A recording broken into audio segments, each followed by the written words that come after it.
we turn our focus to one of the most critical pillars of our democracy, that is electoral reforms. Now, Nigeria's electoral process has come a long way, but not without challenges. From debates over electronic transmission of results, voter intimidation and logistics failures, to questions about the independence of INEC and campaign financing, these issues have continued to shape conversations around our elections. Now, with the ongoing review of the Electoral Act, there's growing demand for deeper reforms, not just amendments to existing laws, but bold, disruptive ideas that can restore public confidence in the ballot and make every vote count.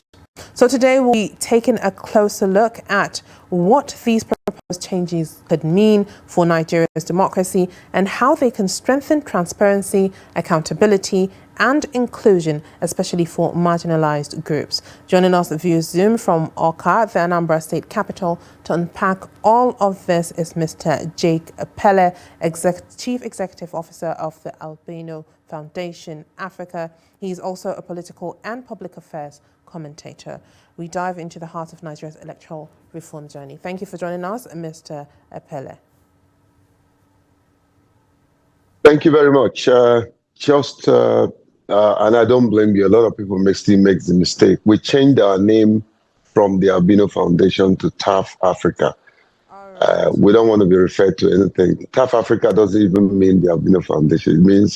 It means the All Right Foundation. So TAF Africa is the real thing. Right. All right. Thank you for that correction. Thank you for having me. Absolutely. Thank you for joining us. All right. Moving straight into, our electoral reforms. At this point, Nigeria has amended a lot of its electoral laws multiple times, yet, credibility of elections remains widely questioned. Are we amending laws or, at this point, avoiding accountability? You put it in the right perspective. There are too many laws that we're struggling to amend. Every year, we get into one amendment or the other because of the ulterior motive of most politicians. There is no true honesty when it comes to making these changes. And that's what we see. And so changes will continue to come after the other. There are also legal struggles with some of the amendments, especially the cross-cutting amendment. I don't know. I think your volume seems to be bouncing back to me, but I hope you can hear me. Yes, we can hear you. So what I'm saying is that there are cross-cutting issues, amendments that has its head or tail in the Constitution. Therefore, that constitution clause have to be amended to accommodate the amendments in the Electoral Act. So we keep having these roller coaster legal amendments, and there are too many intrigue and power play around all of that. A particular political party that knows their war machine of rigging will insist this one will not be there, that one will not be there, and all that. There are too many good laws, but very poor implementation. Some of the key areas in this Electoral Act that we've been spotlighting are technology, women affirmation, appointment of persons with disability in the parliament, the issue of age, issues of money, political party financing, the problems with INEC, which I call over-bloated organization that needs to be dismantled, the involvement of the president in the appointment of the chairman of INEC, which we're seeing today. I don't see any reason why you will have a candidate appointing the person that will serve as an umpire for his election. These are some of the intrigues. These are what they call lacunas. I kept getting too much feedback, and I'm not sure whether you're hearing me, but, Yes, but yes, we can hear I you. think your engineer, your engineers needs to go to work.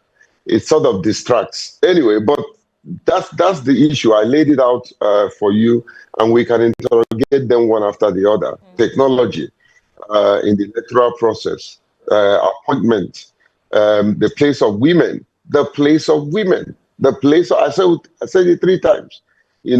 I don't see any reason why women should not get what they are asking for. It's not too much for these politicians to allow them. Every real man will be comfortable to have a woman lead, and I don't know why. It's not an issue. I never forget an experience I had at the house. I'm uncomfortable with the feedback I'm getting, I'm telling you. Anyway, but I was shocked when I went to the house to deliver a paper, and I was talking about the place of a woman, and a man stood up in the midst of women and said, leave this women matter. Women should go, and they all belong to the kitchen. They should go, they should fight for their own political rights and all that, and all kinds of nonsense. You know what shocked me the most? Women were there keeping quiet, and they said, oh, leave them, oh, they are wargas. If you make anything, people should be willing to lose position for what they stood for. I think I'll end there, because those are some of the things that really troubles me and gives me a lot to talk about. Our country, if we don't take time with what is happening, look at how APC wants to become the only political party in Nigeria. I've never seen where opposition are cross-carpeting to another party and they are clapping. It's just a mess. These are crooked politicians who have no place in the realm of leadership. I'll take your questions. All right. When we talk about electoral act, electoral reforms, the INEC is always at the forefront.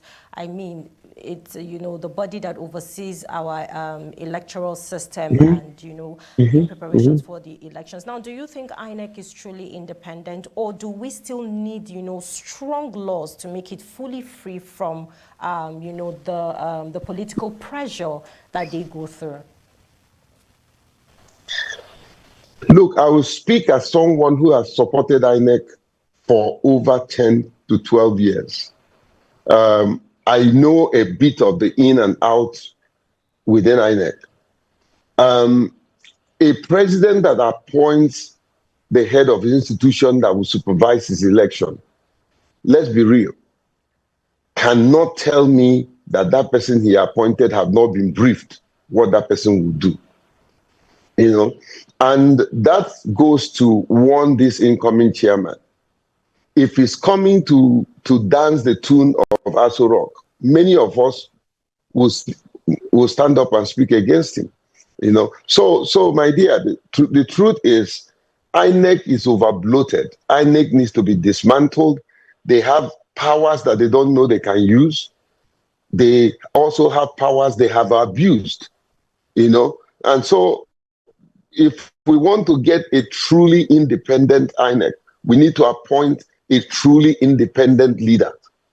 If we have a true independent leader, then we won't have the back and forth that we are having. There's too many intrigue, too many power play, too many unseriousness, too many unprofessionalism, too many unqualified individuals that we put in a sensitive institution like our electoral institution. INEC is not independent. They are dependent on Aso Rock. There are some good things that they have done, and I like to balance my views. INEC has scored 100% and over in inclusivity. They have laid down and that's one good thing that Mahmoud did. There was a deliberate attempt at laying down the framework for inclusivity, whether it's issues with women, whether it's issues with persons with disability, whether it's issues with the youth. They did a good job. However, here's where the rubber meets the road. You can tell me I love you, but when it comes to practicalizing that love, there is a disconnect. That means you're paying lip service to the issue at hand. You're not speaking from your heart, you're speaking from your lips. That's why I have many times at many fora confronted the past INEC chairman. I said, Professor Mahmoud, what you're saying to me is not what I'm seeing in the field. There's a disconnect. So there will be inclusion. I hosted in a town hall meeting.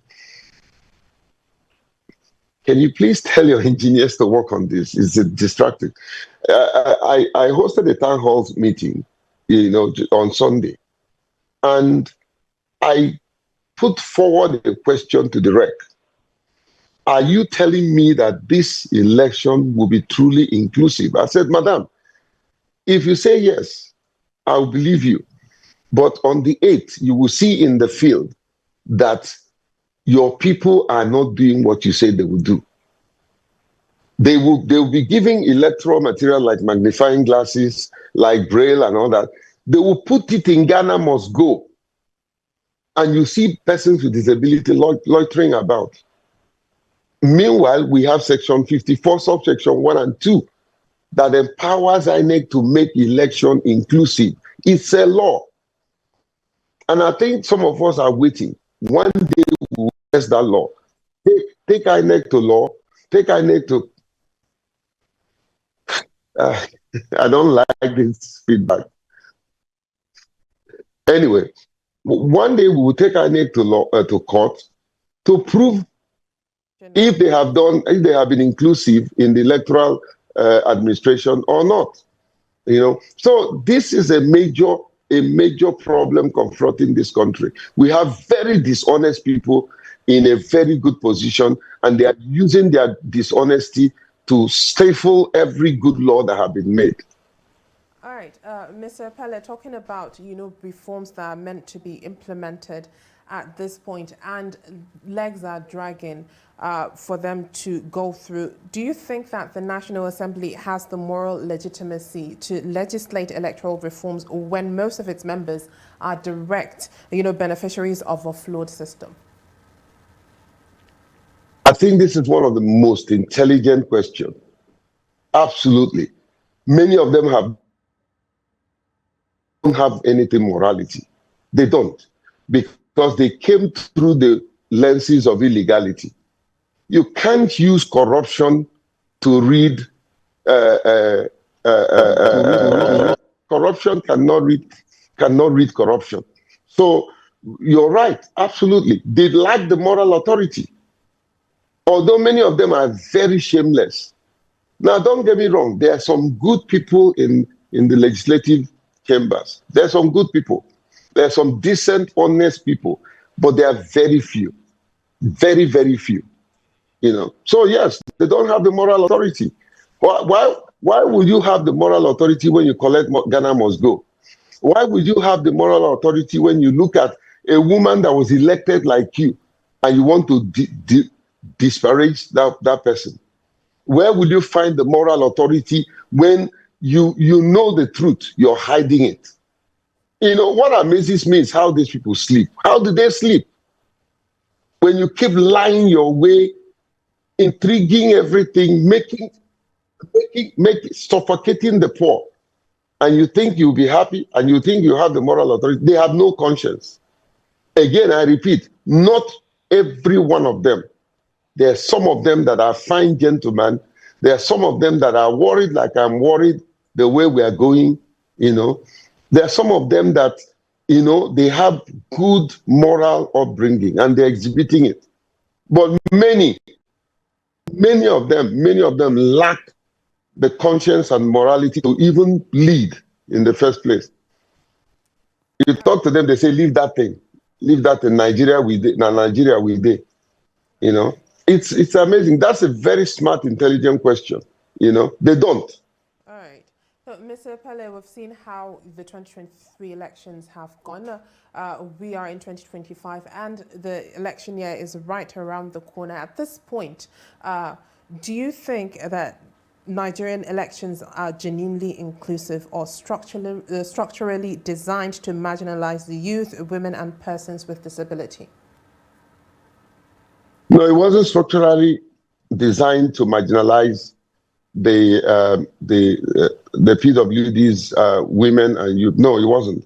There have been some iota of laws that would have given the impetus for a true inclusive election.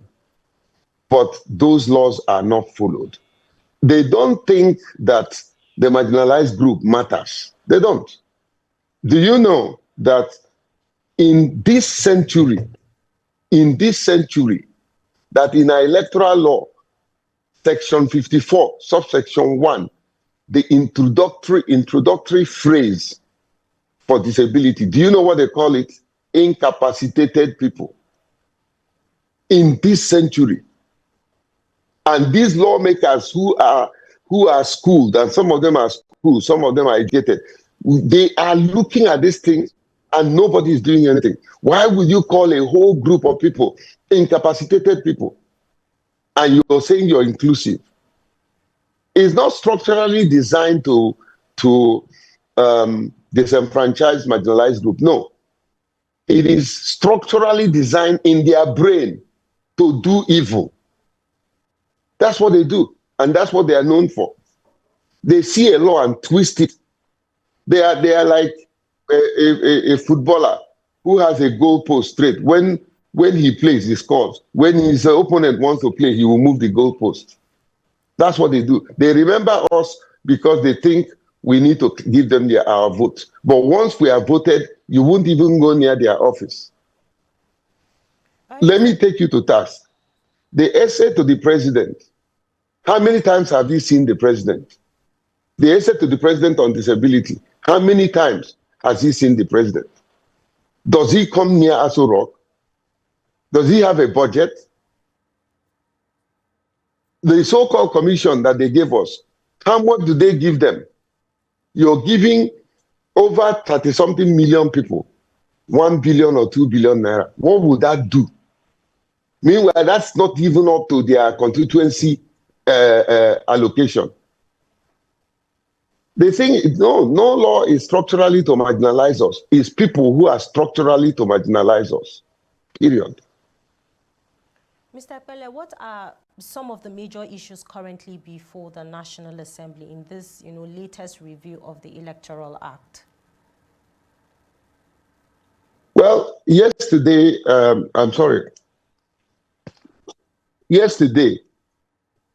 my organization, because I'm here in Oka trying to make way. Today we are training 175 people that we're going to deploy. 150 observers and 25 sign language interpreters. But it's not my business to talk about my organization. I want to talk about broadly what is happening. So what we did was, on behalf of the community of persons with disability, we submitted a memorandum that says that, hey, Section 54, the beginning of it, negates everything you have done in subsection 1 and 2 by calling us incapacitated people. We're not incapacitated. Many of them cannot make the sense I'm making out of this program. Many of them have not traveled where I have traveled.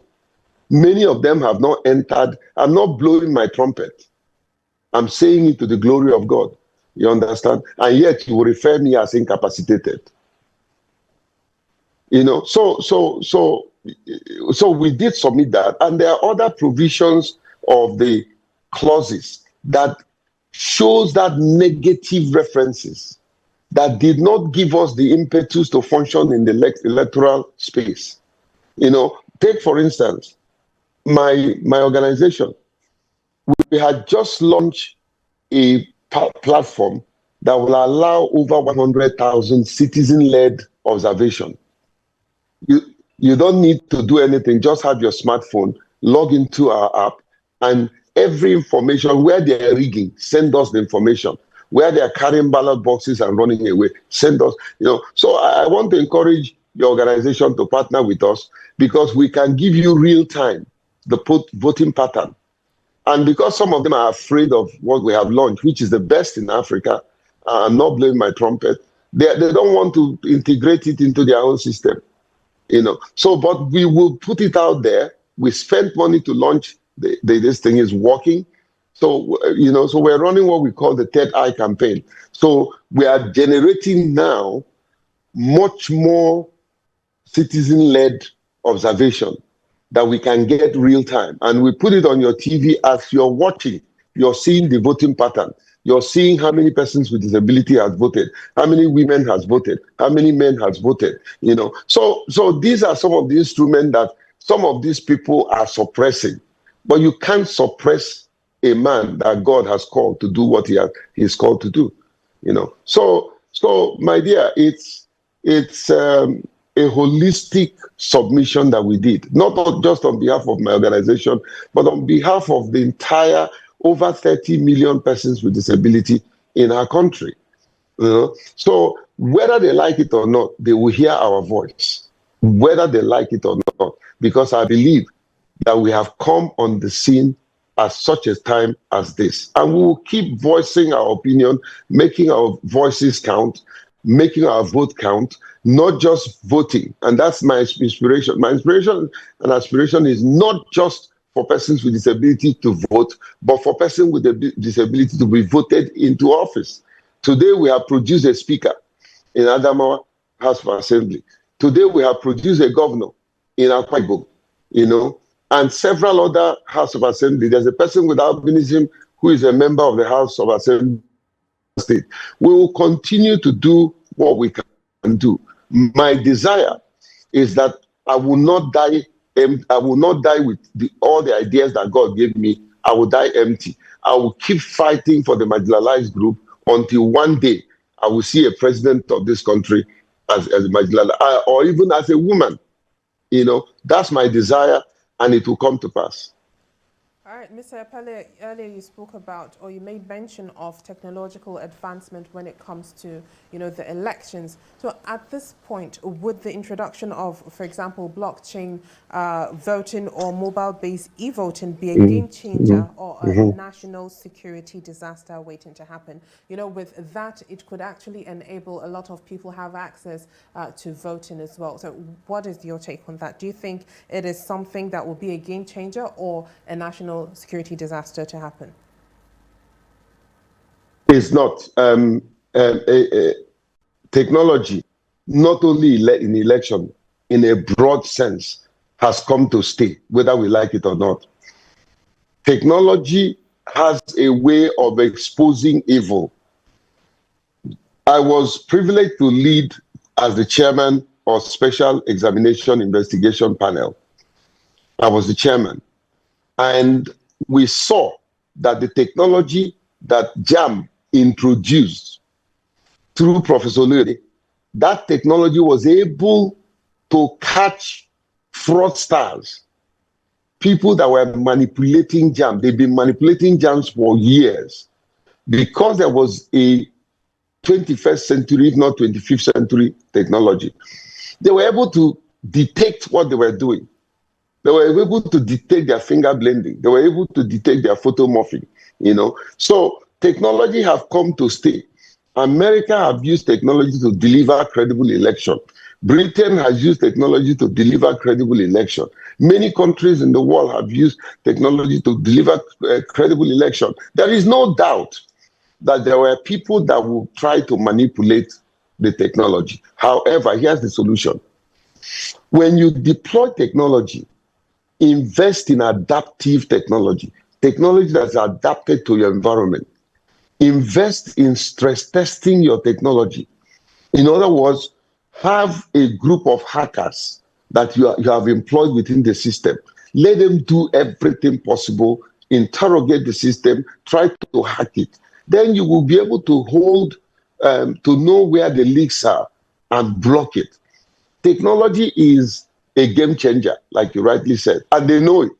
They know that if you introduce the right technology, they cannot rig, and for that reason, they won't win election. So whether they like it or not, technology has come to stay, and one day, technology, like they say, will bust their ass. So technology has come to stay. There is nothing anybody can do about it. Technology is the way to go if we must have a credible election. Yes, we have difficulties. network difficulties. But there are technologies that can even operate internet wise. So you can't use that as an excuse. Even the beavers, they can change whatever that is key in and come to a place where there is network and upload. But these crooked politicians, these dishonest enemies of progress, will keep twisting and following whatever they need to do to make sure that the technology is not introduced. But it's a lie. They have allowed it in the first place, and it will keep haunting them until they allow technology to deliver credible election. Yes, technology can deliver credible election. Talking about manipulation during elections, one of the key tool that we have seen over the years is vote buying and, voter intimidation. How can we curb this menace? Look, vote buying is a man-made route to illegally acquire votes not through the ballot box, but through the naira power or dollar power. How can we curb that?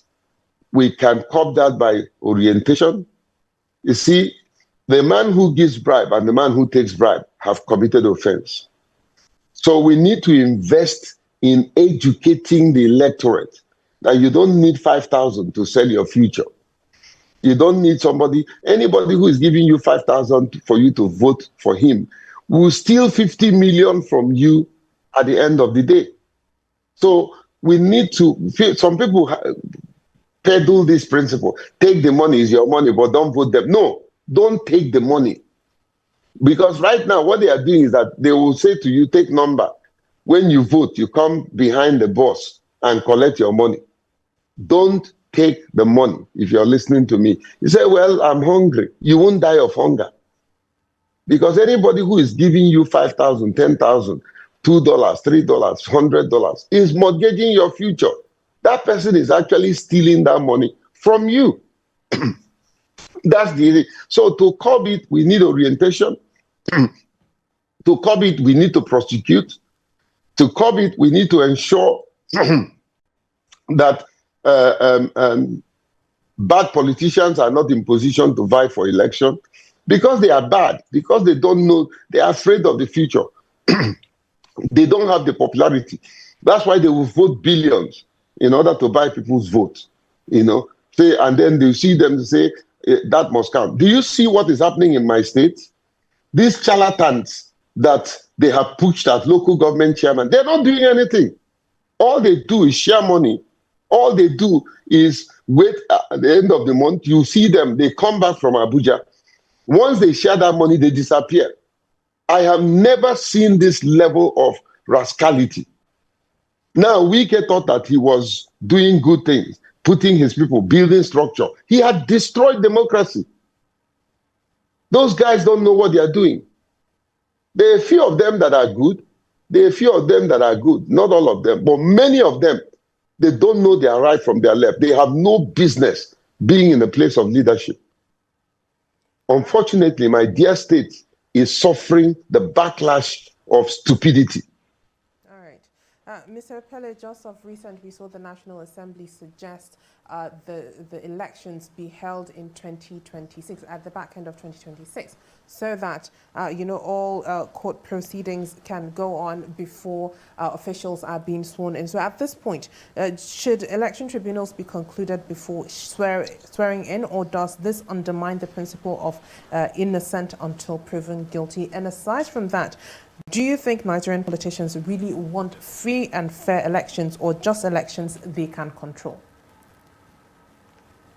Let me answer the last question, and thank you for that question. These are very brilliant questions. Now, listen, truth be told, this present crop of politicians, they have nothing. They have nothing to offer in the realm of democracy. Not all of them, but many of them have nothing to offer. They don't want free and fair election. They want manipulated selection.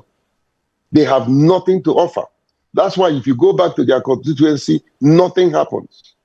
year in, year out. They are in the National Assembly. Some of them have not introduced one bill since they went there. So that said, in terms of making a decision before the swearing in of any candidate, that's the right thing to do, because once a candidate goes into office, he has all the resources.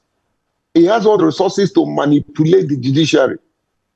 The set of judicial system we have right now in the country is the worst at all times. Is the worst. The judiciary have allowed themselves to be manipulated. There are some good judges, no doubt. There's some good magistrates, but many of them have become politicians themselves, because these politicians go. Can you imagine a judge who is earning 300,000, and all of a sudden a politician is saying to him, "Here's $500,000, $500,000." The next thing you say, "Oh, that's a small one. I just bought a house for you in Asokoro." This is a man who lives in Gwagwalada. He wants to have a house in Asokoro. I'm not saying that that's a reason for this level of manipulated judicial outcome. No, but there's a need. There's a need to look at our judiciary, because as the electoral or the political party or the executive is getting worse, judiciary is getting even much more worse. So the truth remains that we should allow the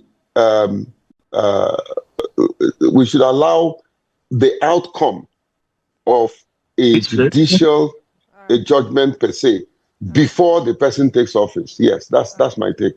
All right, thank you very much, Mr. Epelle, for highlighting a lot of things when it comes to electoral reforms and politicking in Nigeria. Thank you so much for being here.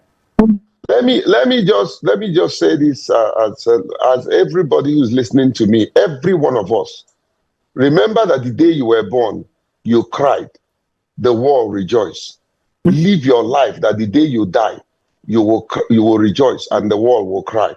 That's a life of contribution.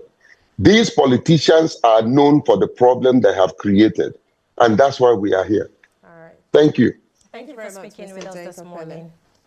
Thank you so much. Thank you, ladies. You made.